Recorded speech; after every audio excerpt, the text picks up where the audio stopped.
La première séance de qualification de la saison 2025 est terminée et de nombreuses histoires ont déjà été discutées avant la course de dimanche, avec deux pilotes des quatre meilleures équipes éliminées lors de la première séance de qualification, tandis que McLaren a assuré la première rangée et Ferrari a gâché un grand avantage. La qualification était tout ce que nous pouvions attendre. Mais quelle équipe occupe quelle position après la première séance compétitive en Australie? Et que devons-nous attendre de la course de demain?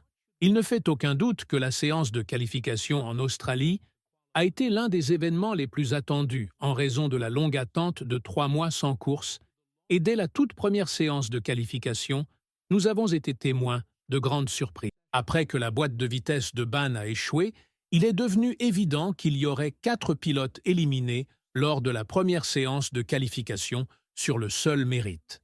Et voir Antonelli et Lawson présents n'était certainement pas prévu dans nos plans pour samedi. Mercedes a affiché un rythme très soutenu pendant tout le week-end, et voir Antonelli éliminé lors de la première séance de qualification a été douloureux pour les fans de Mercedes. Cependant, c'était vraiment quelque chose qu'il ne pouvait pas changer après être sorti de la piste au virage 4. Antonelli a subi des dommages sur son plancher, ce qui lui a coûté beaucoup de temps au tour lors des 2 dernières tentatives. Même avec ces dommages, Antonelli a réussi à maintenir la voiture en 15e position pendant une période plus longue avant d'être éliminé par Boretto, le pilote qui a devancé son coéquipier en tant que débutant et qui a été évalué comme pilote de niveau B par Marco.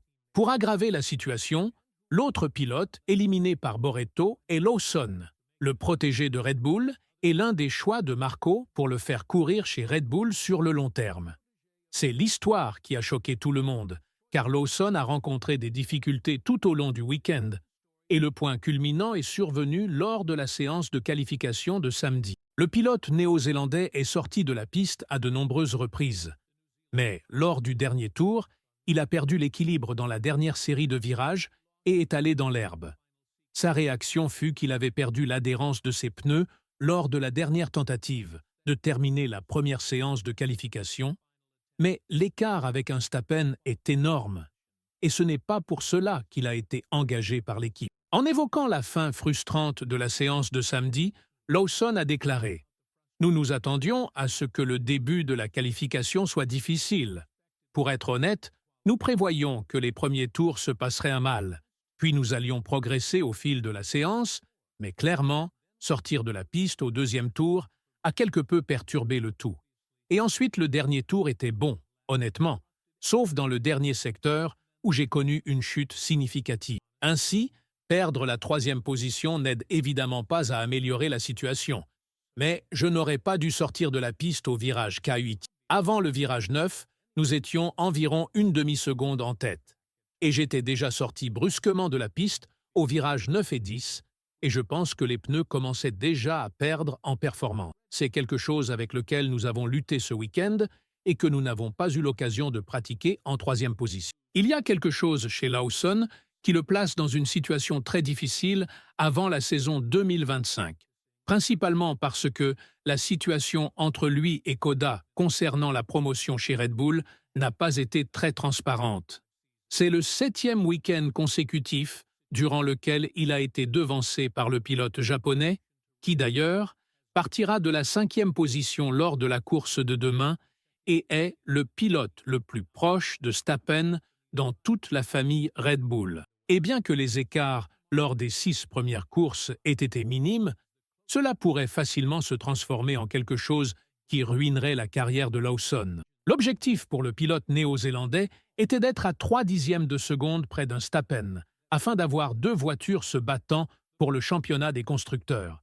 Et sa mission a commencé de manière extrêmement mauvaise. Malheureusement, lui et Antonelli n'ont pas été les seules déceptions lors de la qualification en Australie, puisque les 2 pilotes de Ferrari ont dû se contenter de la 7e et de la 8e position, après avoir été devancés par une voiture Williams et une voiture Racing Ball.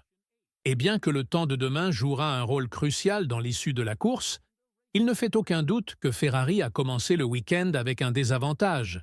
Il semblait que la 2e position était un objectif réaliste pour eux.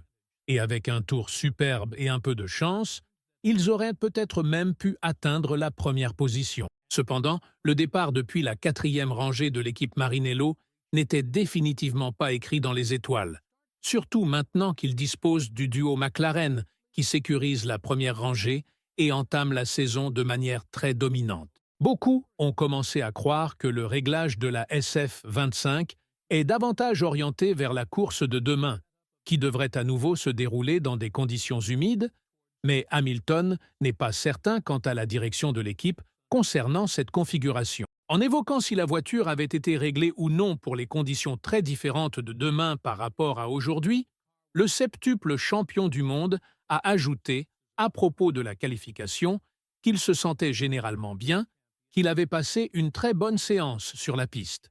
Tout était nouveau ce week-end. Ma première rangée de tête avec Ferrari, mes premières séances d'essai lors de la qualification, et il a fallu beaucoup de travail pour vraiment m'adapter à cette voiture, qui est tellement différente de ce que j'ai connu par le passé. Mais c'était intéressant. Je veux dire, je ne m'attendais certainement pas à ce que nous soyons ici.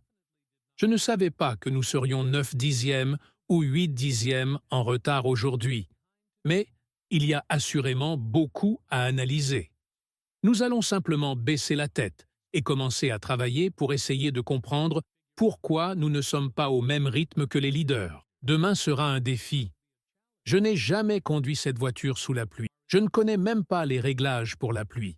Donc, je devrais étudier cela ce soir et ce sera encore une expérience d'apprentissage. Demain, le fait encourageant pour les fans de Ferrari, ainsi que pour ceux d'Hamilton, est que l'écart entre lui et Lear n'est pas aussi grand qu'on l'avait initialement pensé. À un moment donné, il n'était que d'un dixième de seconde, mais il tournait autour de 3 dixièmes de seconde. C'est une amélioration énorme pour les Britanniques, qui ne peuvent qu'améliorer à partir de ce point et commencer à mettre Lear sous pression. Toutefois, s'ils se battent pour la 6e position, ce n'est pas l'objectif que Fer avait en tête lorsqu'il a recruté un pilote aussi excellent pour son équipe. D'autre part, le verdict sur Lear a été bien plus sévère, et en évoquant la performance en qualification de Ferrari, le pilote de Monagas a déclaré que, depuis ce matin, la performance n'était plus la même qu'hier. Je pense savoir d'où cela vient, mais nous devons analyser les données. Malheureusement, nous avons fait ce qui était nécessaire pour le week-end. Nous avons dû sacrifier un peu de performance, et je ne vais pas entrer dans les détails. 7 et 8 sont décevants. Je n'aurais même pas imaginé cela dans le pire des scénarios. Une équipe qui n'a pas été suffisamment mentionnée est Williams, car l'équipe basée à Grove a réussi, pour la première fois en 10 ans en Australie, à placer ses 2 voitures dans le top 10. Il ne fait aucun doute que le rythme initial de Williams à Bahreïn et la forte performance lors des séances d'essai en Australie n'étaient pas le fruit du hasard, car à part McLaren et Ferrari, ils sont la seule équipe à avoir 2 voitures en 3e séance de qualification, ce qui constitue une déclaration énorme de la part d'une équipe que l'on s'attendait à voir se battre pour la 6e position. Maintenant, l'objectif de la 5e position est également réaliste, car s'ils parviennent à maintenir cette forte forme, cela pourrait aboutir à une série de courses avec un score constant en points, ce qui est exactement la raison pour laquelle ils ont recruté Sainz aux côtés d'Albon. Bien qu'il ait été le pilote à égalité qui a réussi à dépasser les 2 pilotes de Ferrari pour se qualifier en 6e position, Sainz disposera d'une très bonne position de départ tout seul en 10e position. Par conséquent, nous devons nous attendre à un départ très intéressant pour la course, car il devrait y avoir un chaos total au premier virage dans de telles circonstances, surtout avec des pilotes comme Thayer et Hamilton qui ont beaucoup à perdre pendant tout le week-end. Une autre histoire marquante est la domination de McLaren, ainsi que la forte performance de Venn et le fait qu'il ait réussi à placer la voiture sur la 2e rangée, surtout après ses déclarations selon lesquelles la voiture ne serait pas compétitive pour une victoire. Mais un départ en 3e position pour un homme qui a dominé la RAC par temps de pluie peut être considéré par de nombreux fans dans le monde entier comme un départ en position de pole, et c'est exactement sur cela que Marco mise pour demain. Le Max Factor sera la plus grande attraction. et les deux pilotes de McLaren seront mis à l'épreuve pour voir s'ils peuvent gagner avec la voiture la plus dominante sur la grille. La lutte interne entre Piastri et Norris remettra beaucoup de choses en perspective, et il sera très intéressant de voir comment Zak Brown gère les instructions d'équipe afin d'exploiter au maximum les deux voitures demain. Piastri était catégorique en affirmant qu'il ne céderait pas sous la pression et qu'il ne jouerait pas le jeu d'équipe, puisque tout recommence à zéro. Ainsi, la course de demain sera tout ce à quoi nous espérons depuis si longtemps, compétitive par temps de pluie. Avec tout cela en tête, quelles sont vos conclusions sur la première séance de qualification de la saison? Et, plus importante encore, quelles sont vos attentes pour la course de demain? Faites-le nous savoir dans les commentaires ci-dessous et regardez ensuite la vidéo qui apparaît actuellement sur votre écran.